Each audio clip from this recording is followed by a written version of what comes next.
episode of Skinterviews. I am your guy. My name is George Skandalis, and this is my co-host. Let's see if I can get it right this time. Yes, you did, Nathan Strom. Welcome, everyone. It's great to be here. Nathan, I love doing these with you now. I'm going to get used to this. I'm going to like this all the time. I'm going to want to do one like every single day. You're not going to get rid of me now. I'm happy with that, to be honest. It's something nice to do in isolation, and we're meeting wonderful guests, and that's the best thing about this, George. We're able to celebrate what a wonderful industry we have and some fantastic people that we're meeting along the way. It's been a hell of a lot of fun. It has been fun. And tonight we've got a guy who's got, first of all, I love his name. Like, people always tell me about my name, George Skandalis, and they pronounce it Scandalous. And they're like, oh, what's your real name? No, that's my name. No, but isn't that your stage name? No, that's my name. If it was a stage name, it would be George Skindalis. You see what I did there? He's got an awesome name. He's an awesome guy in our industry. He actually works for BTL Aesthetics, if I said it right, and he'll correct me if I'm wrong because he's one of those types. And but I like his name. He sounds like he's a mafioso in our industry. Josh Black, bring him on. Let's bring him out, everyone. Guys, I could sit and listen to all day. Actually, that was a great introduction. Well, there you go. You guys got great chemistry. Oh, I don't know why you need me on here. We don't. Yeah, it's like we need to fill the air somehow. But anyway, yeah. Yes.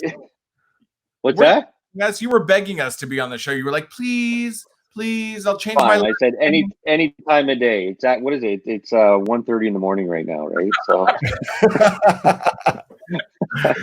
if it was 1:30 in the morning, I'd have less clothes on. Yeah, fair enough. I had to put some on actually. I'd be on the dance no, but yeah, BTL Aesthetics. You got it right, George. That's. First of all, you know what? I usually don't talk about. We try to keep it as personalized and not go into the professional sector. But I got to tell you, and I know we got an amazing picture of them too lined up there. I love the BTL family. Like, look at you guys. Oh, yeah. So hot. Yeah, they're great. Look at you. And you know what? I've known Ines for a long time. I've come to love Holly. I've worked quite a bit with Lori there. You guys have a great BTL family, and I think it shows wherever I've seen you guys out together how well connected you are.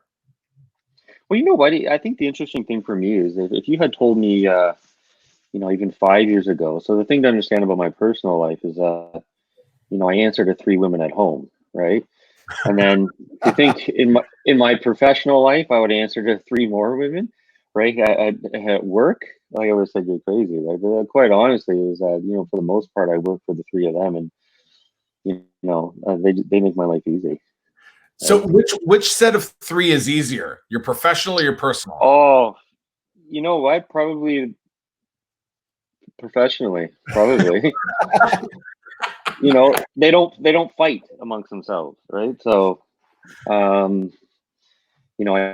think there's more work at home, probably. Do they gang up on you all together? Have you had them all in the same room yet? No, but you know what? I think the thing that makes our dynamic pretty special is that they're very comfortable with just telling me that I'm wrong, or I don't know what I'm talking about, or I've been in meetings with them and they kind of give me a signal and I step outside and they say, you need to leave. Right, because you're screwing up the kind of the mojo or the dynamic, right? Like, and maybe it's a demonstration or something. With it's happened a couple of times now with maybe a few women, right? And then I walk in the room and then the tone just completely changes, and they're like, "I need to ask you something outside." Like, you gotta leave, right? I'm like, fair enough, right? So. No, that's what's good. I think, we don't necessarily have a hierarchy, so to speak, with our team. Everyone kind of has the equal say. We all do different things and contribute to the whole, but that's just how it works. That's amazing. Let's go right to where we start with every single interview. I mean, we have your beautiful family there. You can bring it back up, Nathan.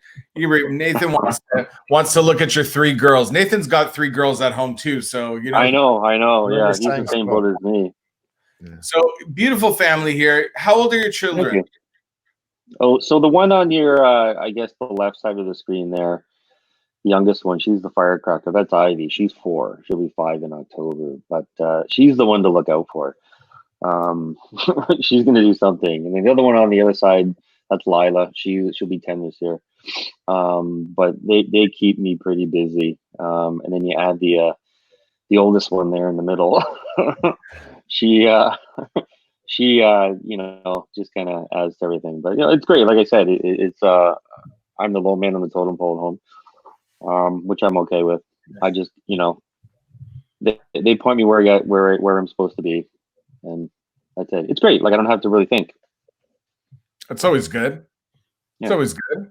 Let's go right to the beginning of your life. Josh Black, quite the name. Yeah. I love it. Was that the name you were given at birth? Black? Joshua Robert Black. Middle name Robert. Were you named after anyone?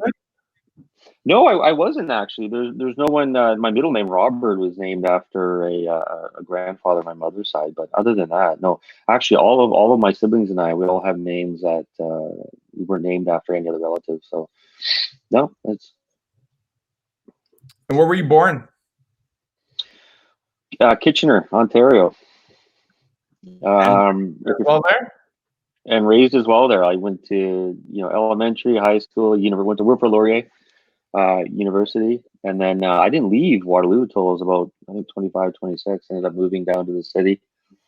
Only lived there for about a year and a half because being in sales, I was leaving the city every morning and then driving back in at the end of the day. So my now wife and I at the time, we weren't married yet, but we ended up just coming west here to Burlington, and we've been here ever since. So, I always sometimes when I actually think about it, I've been here for 15 years.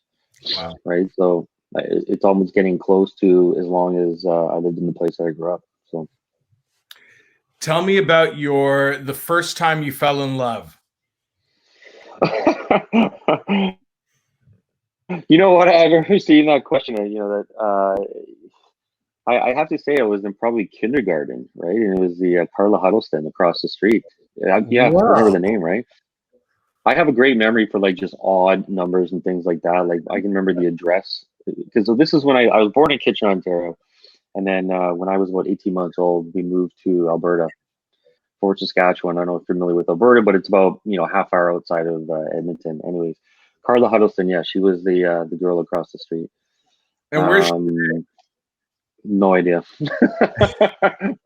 You've never looked her up? No, I mean, it's not until I saw that question when you had sent me these list of possible questions that I saw that and I actually had to sit and think about it. And then I remember the name, and then I didn't bother looking her up. I can't remember how to spell her name. Was she your first kiss? No, you know what? That's actually a good question. I don't think I had a first kiss till I was in elementary school. I'm trying to think of who that was. Like that, I can't remember. It's like I remember the early years, and then there's a bunch of blank spaces in the middle, and then it picks up like 5 years ago, or roughly, right? You're like Elton John. Elton John's got about 20 years. Didn't he have to relearn his lyrics for his latest world tour? It's just a blur, but don't ask me questions about that. No. Yeah. So you've talked a little bit about elementary school and high school and all that sort of jazz. So when you were growing up, was there anything in particular you wanted to do or wanted to be? Yeah, I wanted to be playing the NHL, like every Canadian kid. You know what? I think for me, in terms of schooling and education, what was always difficult for me is, let's say applying to university. Everyone knew what they wanted to go into, and for me, it was just I had absolutely no idea what I wanted to be when I grew up. I tell people I still don't know what I want to be when I grew up. Right? Like I don't think anyone goes to like a post-secondary education and says I want to go into sales. Yeah. Right? I think a lot of times it's kind of a default career. It's like it's kind of like those who can go into sales, right? But no, I just think for me, the social aspect of it, a lot of the freedom that comes with this type of job is kind of what led me into it. So I had for me, it was never like this is the career path I'm going to take. I have, family who are physicians, others who went in specific streams of education, did masters in this. And for me, I just was never anything school wise that interests me to that extent where, that's what I want to do. Now, I have a few photos of you growing up here, and Yeah. so you're a pretty cute kid, actually. And obviously, thanks. that's a photo of you. Yes. Is that a photo of you graduating? I'm guessing. In the middle, yeah, that was Yeah. high school. High school, and then hockey. I know sport played a big role in your life in the early years, and if I'm not mistaken, you were quite a good lacrosse player. Yeah, you know what? I think in Canada, if you're playing hockey, you're 13 and 14, and you're either going somewhere or you're not. So for me, I played lacrosse and I just focused kind of exclusively on that. So, but it comes a time where at least for me, it was, I can't be playing sports for the rest of my life. Like it comes to a point where you have to start to focus on other things, career wise. So I think I probably played till I was about 30 years old, and that was kind of it. Do you think sport played a big part on you moving into a sales environment? Because a lot of sports people do end up in that sort of environment. Is that something that the competitive nature was something that you thrived about? I think there's actually two aspects to it. I think there's probably the competitive aspect of something like sales, but I also think there's the teamwork aspect of it. And I think when you look at a lot of sales streams, they look for some of those attributes. People who play in like team sports and things like that and can get along with other people. Within any organization, there's different personalities, and you have to be able. And being on a team, let's say a sports team, a lot of it is managing and working with people of different personalities, right? Everyone has maybe a different responsibility or job to do, but you're working towards, sort of a common goal. And that's a lot of it's crucial in sales, really. Yeah. It is. You have to be able to not just get along with customers and things like that, but also the people you work with.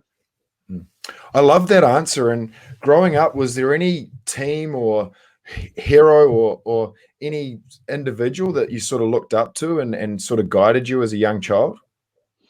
I can't say specifically. Like for me, it began and ended with Steve Yzerman, Detroit Red Wings. That it was just my guy, but I don't think there was necessarily like a sport figure that sort of I looked up to along the way. Part of it is probably growing up. I think we're all close to the same age. Yeah. You didn't have the access to the athletes like kids do now. Yeah. Right, with social media and stuff like that. So a lot of it was just what came across the TV in the evening or something like that. You don't have 24-hour access to see and have the behind the scenes look into these athletes' lives. And surely growing up, we've shared a few beers at a few conferences now. Surely you've got a story or something that really sticks out in your mind that when you're growing up, it's something that you will always tell when you want to have a bit of a laugh at a party. Is there something that you can share with us tonight? Man, that let's come back to that one. Okay, we can come back. We can come back to that. I just want to end with one more thing before I let George take it over. So, sure. I sort of look at your life, and it's very similar to mine, right? We grew up playing sport, the two of us. We both have two young daughters and a lovely wife at home. And I was an absolute rat bag at school growing up. Like I was always in the detention or in the principal's office or sitting in the corridor. What way did you go at school? Were you similar to me, or were you more of a goody two shoes? Yeah, I was a terrible student. No, I shouldn't say I was a terrible student. I was a good student when I wasn't a bad kid. I think academically, I was good when I wanted to be, and when it interests me, I was really good. But I think for me, I just knowing how I am now, like I always had ants in my pants, right? I was all like, there was always something else I wanted to be doing, and that even went through even to university. Like I still have that dream now where I have an exam tomorrow and I haven't even been to a class yet. Right. And I haven't studied. I still have that dream, right? Like that. but that's the way I was, right? But then, you know what? I think now, especially with this career, it's something I actually enjoy, right? So it's easy to focus on, Mm. you know.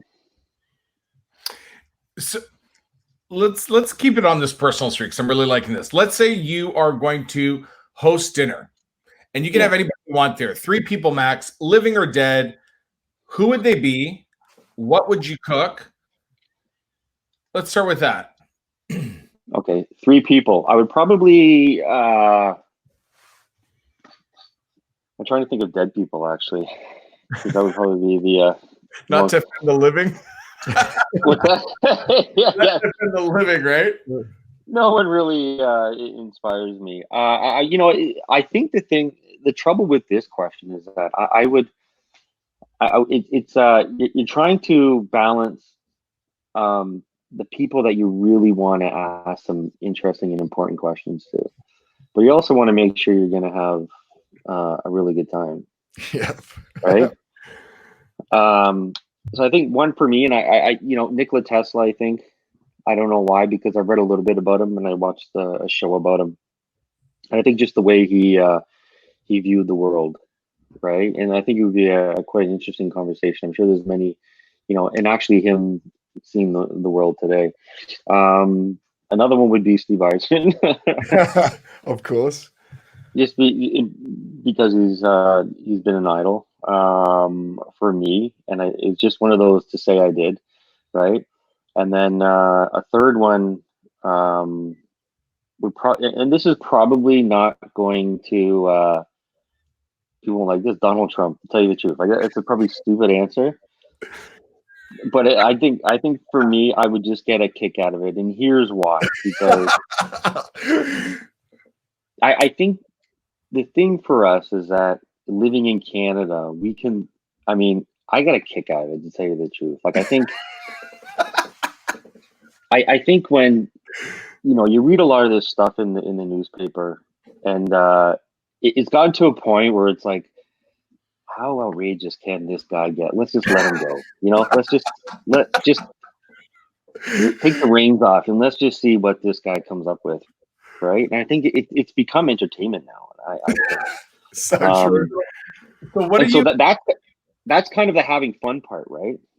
All right, and what are you serving for dinner other than Lysol? Yeah. Steak. Steak. Everybody's serving steak, man. Everyone is saying steak. You know why? Because it's either between that and steak and pizza. Like for me, if like you give me an option of what I want to eat, like I'm gonna land somewhere between those two. What would I find Josh Black doing on the average day? What are your hobbies? What do you like to do in your spare time? How do you like to wind down and relax? Most days, so like today, or right now, it's playing with the kids. Right, they're young enough where we're just outside. Other than that, I think I read a lot. I think one of the things that surprises me is how little people read now. In terms of self-educating, and that goes through people I interact with, but even people professionally who I suggest books to people all the time, and they're like, "Oh, just tell me about it," right?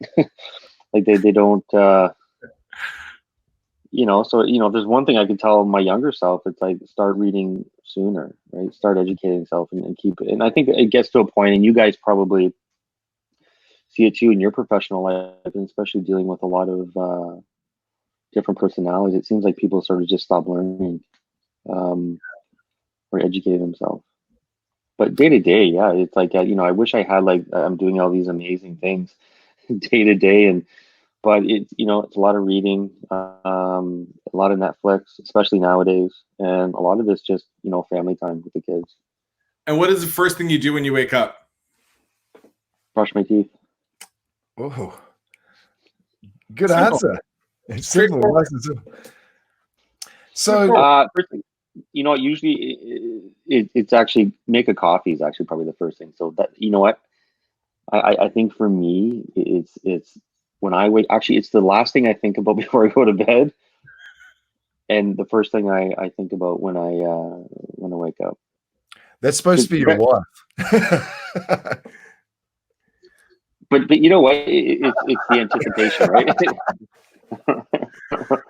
Let me tell you something. No, it's actually a book I'm reading right now. It talks about that. You know, it's when you first acquire something, right? So it's like that first sip of coffee is like the best, and then after that you sort of adapt to, and then it doesn't become as appealing. But for me, I can't think about anything in the morning until I get some coffee in me. I make the kids breakfast. I didn't know you were a bookworm. That's crazy. Like I love that about you. So you're a pretty calm, collective guy. You're growing up. You're going to university. What did you study at university? Economics.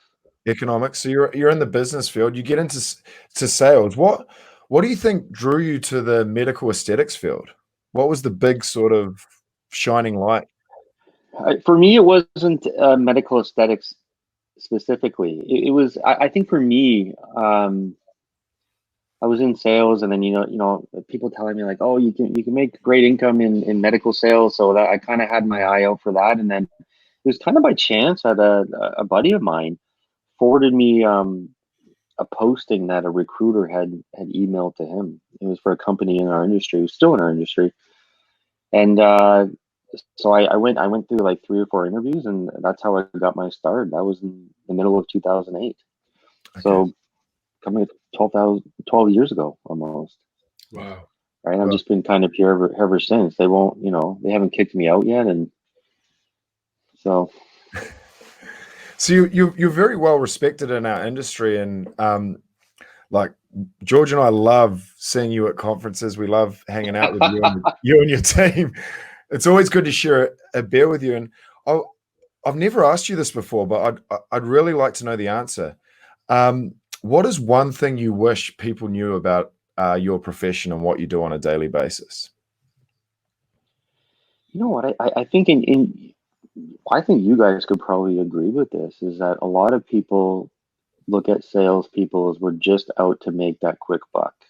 Yeah. Right. Yeah. And I think the one thing I wish customers knew is that if you just showed us a little bit of respect, we will bend over backwards for you. Right. And I think, I think for salespeople is that, making commission or something will only get you so far into actually liking what you do. You know what I mean? So I think that's the biggest misconception. And I don't know, it's the chicken or the egg question. Was a customer who did a salesperson wrong first, or was a salesperson who did a customer wrong first? Right. But there seems to be this forever, butting of heads where one doesn't always necessarily trust the other. Like, granted, there's many customers I have great relationships with, but I think when the average customer, when you say like a salesperson's at the front desk, they're like, oh, here what does this person want, right? No, I love your answer to that, because I think, and we're going to touch on COVID a little bit later in the interview, but I think this is the time where, as an industry, we really need to bond together and collaborate, because we're going to be coming out the end of something that we've never experienced before, and there's going to be a lot of new normals for us. So, like, I love that you touch on that, and I think collaboration is going to be the key in our industry moving forward, especially when the government lifts, hopefully soon, some of these restrictions. So that brings me to another topic. You manage a team in the Toronto and sort of Ontario area, and there's going to be a lot of young people watching these podcasts thinking about the medical aesthetics industry and thinking that it's a great industry to be part of. Like, you as a manager, what would be your advice to them in regards to what you're looking for someone in this industry? I think the things that really appeal to me is someone with an initiative, obviously. And for initiative, I mean someone who, will learn on their own, really. I think the thing that frustrates me to no end is that people kind of just wait around for the answers that come to them instead of asking the questions, right? And I can say that both from on our side of the business, but also on the other side in dealing with a lot of customers, right? So for me, in terms of when, we were hiring, for instance, for our team here in Ontario, it was people who take initiative. And one of the questions I would always ask in interviews is, what book are you reading right now? Yeah. Right. But just people who are continually educating themselves. That's the thing that I really, really like to see. I think there's this misconception, or at least I think it's a big misconception that for a lot of sales, like, you need to be aggressive, you need to be a closer, you need to be like that might work for, selling coupons over the phone, but like when you have 15 seconds to get to that person, but our business is really a relationship business. You're going to be dealing with these people over and over again, years and years, right? So, I mean, I have really great relationships with a lot of our customers, and I think, the thing I always tell customers is that it's okay to tell me no. Like, I'm not going to, I'm not going to get upset, and I'm human too, just like you are, right? But that's the thing, I think, to anyone trying to get into this industry specifically, is that, it's not about trying to jam something down someone's throat, right? It's a matter of helping someone solve problems, and really all you're doing is helping someone make a decision. So right? one thing I absolutely love about you is how strongly opinionated you are. You're not somebody to shy away from saying what's on their mind. And it's probably why you're so good at being able to take the answer honestly of no. But being that opinionated, being that strong-minded, and not being afraid to speak your mind, tell me something that really pisses you off or gets your gears going about our industry. Something you want to get off your chest right now. Well, Names I think it's work fine too. What's that? Names and addresses work fine too. Yeah. Well, I have a list written down, actually. I think it's probably. I'll tell you honestly. Here's the thing that drives me nuts about our industry is the amount of absolute just bullshit. I think for me, when I was getting into this industry, when I was interviewing for my first job in this industry, I always thought to myself, like, this is pretty serious stuff. Like, this is medicine. You know what I mean? Like, a lot of science. Like, you need to know your science. But as you guys know, like, a lot of it's amazing the number of times, whether it's physicians or whether it's any type of clinic, how easily they disregard a lot of it. Yeah. And even now, just because, with our last sort of few products that we've launched into this industry, there's, competitors who, are coming to market with sort of copycat, trying to mimic kind of what we're doing. And the unfortunate thing is that people are going to buy into it because they don't do their due diligence, I think. And that's where, like, a lot of the bullshit comes into. And you guys probably see this too on the skincare side, where you have some of these competitors, coming in and, kind of selling a bill of goods, and there's no really, like, absolute authority that says, like, these are kind of the standards you have to operate on. Like, I think I always sort of compare it to, imagine you were selling to a hospital, like, it has to work. Yeah. Right. If it's a valve going into a heart, or, an implant going in somewhere, it has to work as advertised. And unfortunately, I think in our industry is that there's no, governing body really that kind of gets a lot of this bullshit out of the industry. I mean, that's probably my biggest pet peeve. So, and we see it whenever we go to these conferences. You see it. You just kind of like roll your eyes, like, fuck, like,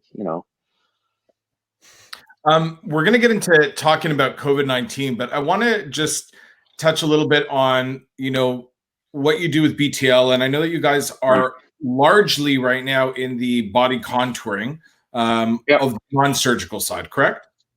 Yep. I think when it comes to body contouring, I mean, one of the reasons why the company's been so successful, the technology in itself is innovative. And by no means am endorsing in the company, and I'm not an expert on it. but I've seen how it works, and there was nothing else in the market like it when one of your products, M Sculpt, came out. How do you guys get over the hurdle of, because even when it comes to surgical procedures in the body and body contouring, there is this massive false expectation people walk up to it with, and there is such a large curve of disappointment. How do you guys set that expectation and get around that problem? Well, I think the biggest misconception, and I have this conversation a lot of times upfront with customers, is that as a company, the only thing we have control over is when you turn this thing on, it works like it's supposed to, right? So if we want to talk about non-surgical body contouring, I mean, I think the biggest challenge for a lot of clinics is patient management, right? And you guys probably see this on the skincare side too. Yeah. Managing clients. I mean, I think any organization, no matter what industry you're in, should think yourself as a customer service organization first, you know, who just happens to sell treatments and skincare and things like that, right? And they treat a lot of the technologies as kind of widgets. So, you know, if you're, I think if you look at body contouring, and sort of your point, George, whether it's surgical or non-surgical, why a lot of times there can be such a low level of satisfaction is that a lot of clinics just have a hard time managing expectations with those clients, and then sort of seeing them throughout the journey. And I think, I mean, our business included, and you guys can maybe agree that, you know, customer service can always be improved, right? And working with customers. And I think that's where a lot of, especially when it comes to body contouring, because, you know, a lot of people, it takes people a year to gain 10 pounds, but they want it to come off in 2 weeks, right? And unfortunately, there's clinics that will give a client that expectation. Well, absolutely, right? Because maybe that's what their vendor told them it was going to do. Money, yeah, for sure. I mean, it's a big motivator, right? So it's a tough business. I'm not going to lie. Body contouring is tough because you need to manage clients, consumers long term, you know, a year, 12 months, right? And I think a lot of clinics are great at getting patients slash clients slash consumers in for an initial appointment or a series of appointments. They're great at selling them a skincare kit once, but it's getting them back and doing it sort of again and again and again, right? Because they view themselves as like, you know, a lot of times I don't think they recognize sort of the long-term potential of customers. Well, it's hard to control what people do at home, right? Like you go in for body Yeah, for contouring, sure. and then you go home and you pack away a pizza instead of your steak dinner with Trump. You know, it ain't gonna work. Yeah, for sure.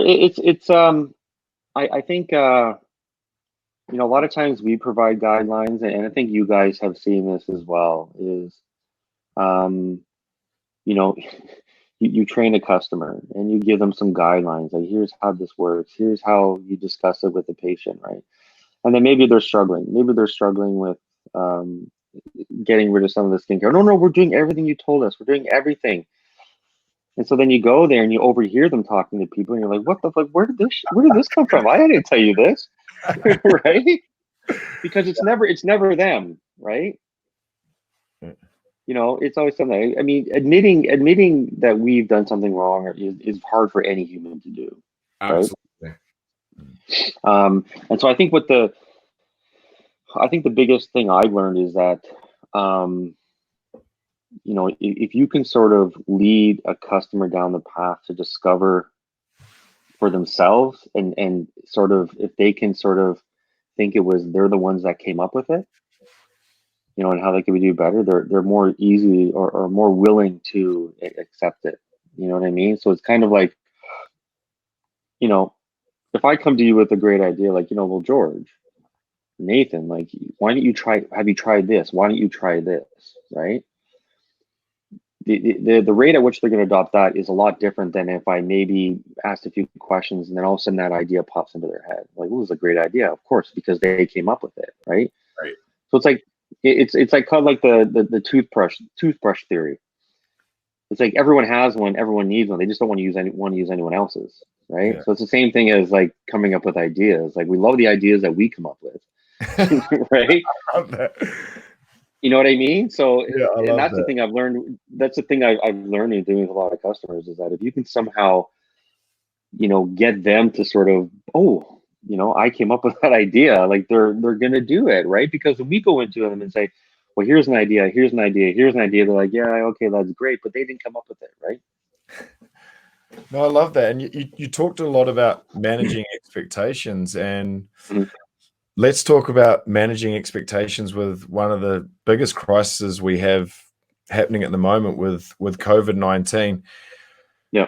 You're a pretty smooth, calm guy. Like, I've never actually seen anything rattle you in the time that I've known you. But talk to us We a don't live in little. my house, that's why. Yeah. I probably need to come over and see you when you got the kids around, because that changes everything.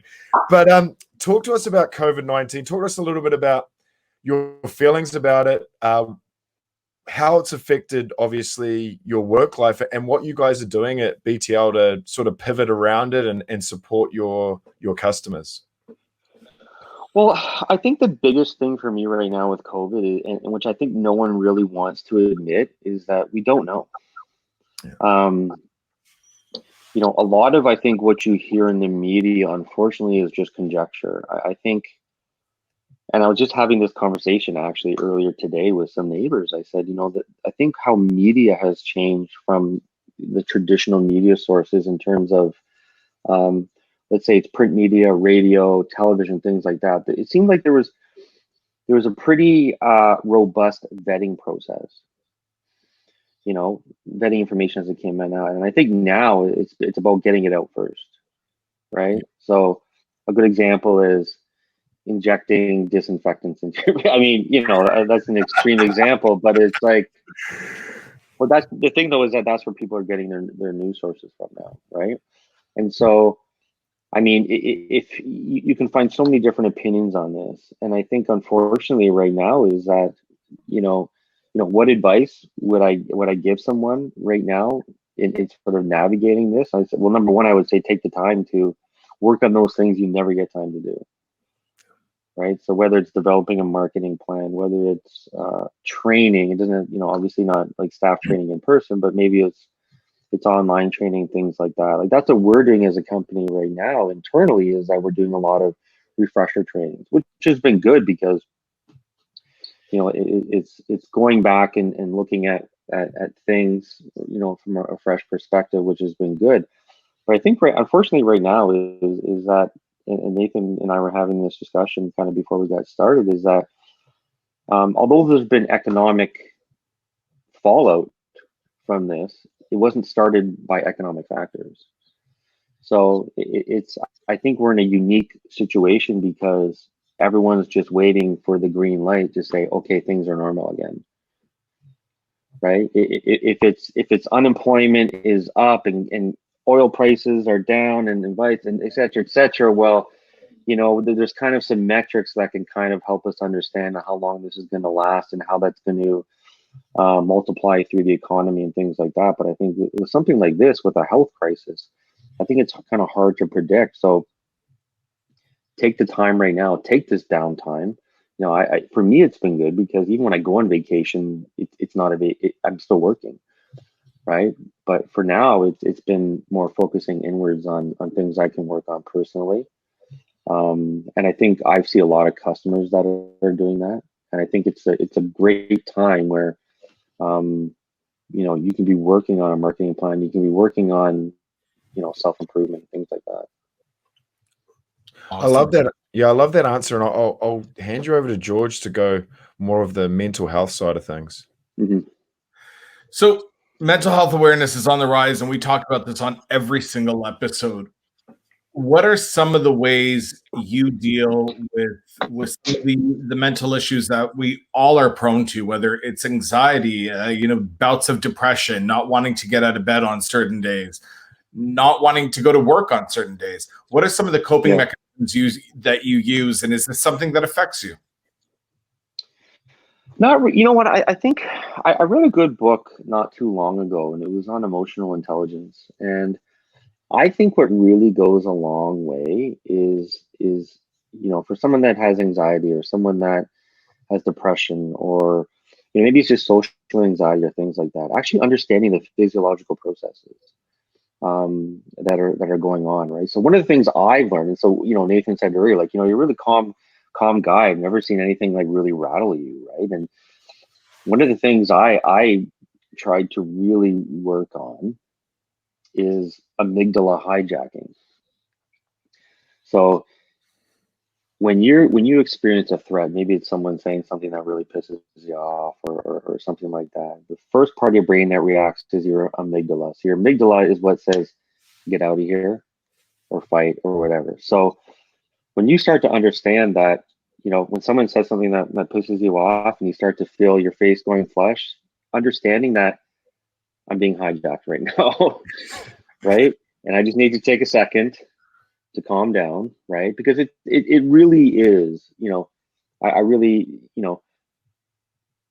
whether it's anxiety or depression, not being able to get out of bed or something like that, those are kind of the, manifestations of something physically that is happening to you, right? So the brain is an organ, right? And there's so many different complex interacting parts of the brain. I think when you get a little bit of knowledge, at least for me, of when you experience certain types of emotion, what part of your brain is actually at work, right? Because it kind of helps you to sort of stop, right?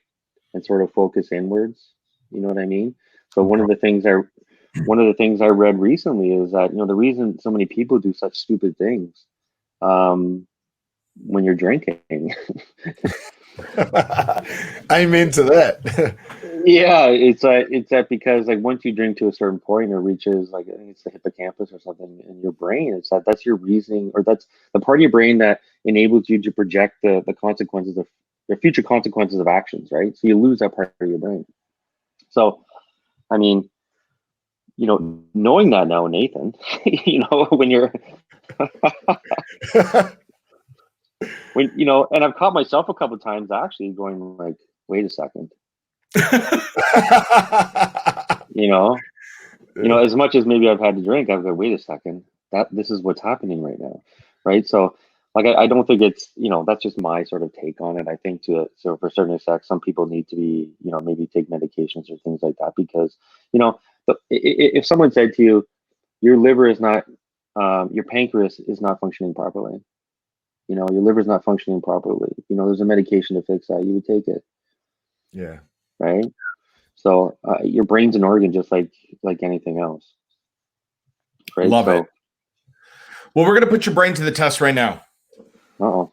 We want you to answer with the part of your brain that requires no future consequential thinking.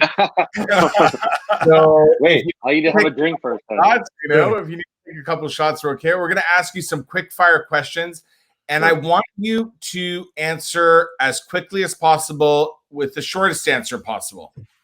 Okay? So,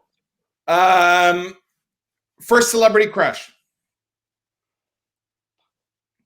Jennifer Aniston. Were you bullied growing up? No. Did you have a nickname? Yeah, JB. Who is holding the world back today? That's a tough one-word answer. Right? You can change one thing about the world. Humans are holding the world back. Yeah. You could change one thing about the world today. What would it be? Hunger. Cats or dogs? Dogs. Black or white? Black. Red or blue? Blue. What's the last lie you told your wife? I took the garbage out. That's a good answer. What's your favorite drink? Or that smell wasn't me. It was the dog. It sounds like we've all got the same lies in one drawer.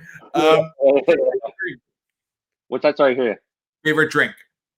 Oh, beer. I'm a beer guy. Okay, coffee or tea? coffee. Stuck in isolation for 12 more weeks, Nathan or me? Well, I'll take the bottom half of George and the top half of Nathan. How's that?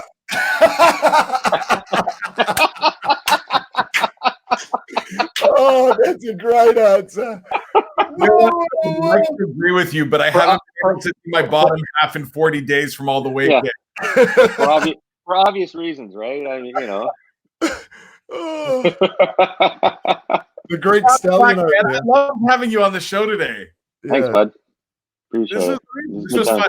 We should, when this is all over, we should try to do this in person. Yeah. I know, we have some geographical issues we got to fix in there, but there's always a conference or something coming up that we can kind of find a way to work. Well, this is great. I mean, kudos to you guys for taking the initiative to come up with something like this. It's when Nathan called me and asked me, I was like, yeah, absolutely. Like, good for you guys, right? Especially in downtime like this, you guys have found something to keep you busy. See, right? Nathan lies to me. He told me that you called begging. Dude, I can't get Josh Black away from me. He's blowing up. He wants to be on the show. This guy thinks he's like the next greatest thing since Donald Trump. All right, one more question to end the show. Yeah. Tell us about your skincare routine. We are Skinterviews. Oh, that's right. For me, it's just the signature kit and those C peptides. That's it. Nice job, man. That, to be honest, yeah. Nice job. What's that? Yeah. It's good job. You know what? It's been great having you on the show. I'll let Nathan say goodbye to you, and then we'll close the show up. Can't wait to do this in person, man. Thank you so much for your time. Yeah, me too. Yeah, absolutely. You take care, Josh. Thank you so much for helping us out. Absolutely. Thank everyone for watching this episode of Skinterviews with Nathan and George. And we want to say a big thank you to Josh Black and the whole BTL Aesthetics family in Ontario. I've gotten to know them all, and I really do. I love them each individually, and hopefully we'll get a few more of them on their show. I also want to say thank you to all of you for watching. This has been an incredible journey for Nathan and I. Every day we've been doing 2 or 3 of these interviews, and we've gotten to meet some really great people, and even people that we've known for years. We've gotten to see different sides of them, gotten to learn a few great stories about their lives. And there's going to be a lot of dinners and drinking when all this is over. And we're super excited. I want to remind you all to follow us on Instagram on skin.terviews and Facebook the same way. You can find us on facebook.com/skin.terviews. Check us out on LinkedIn, Skinterviews by Nathan and George. You'll also find us on our YouTube channel. Of course, we will post teasers and coming soon, and you'll be able to see who our next guests are going to be in the coming days. What I want you to remember, though, is if you want to be a guest on our show, don't wait. Reach out to us, DM us, let us know. We're booking in advance to get as many people who want to have a voice on our platform heard. And if you have any questions you want us to ask our experts, maybe you're not the camera type, you don't want to get on the show, but you want something answered, send us a message. We'll make sure it gets asked for you. Thanks for washing your hands. Make sure your whole families are safe and healthy, and you're taking care of yourself. That's all we can do at this time. And we'll see you on the next episode of Skinterviews by Nathan and George. Take care.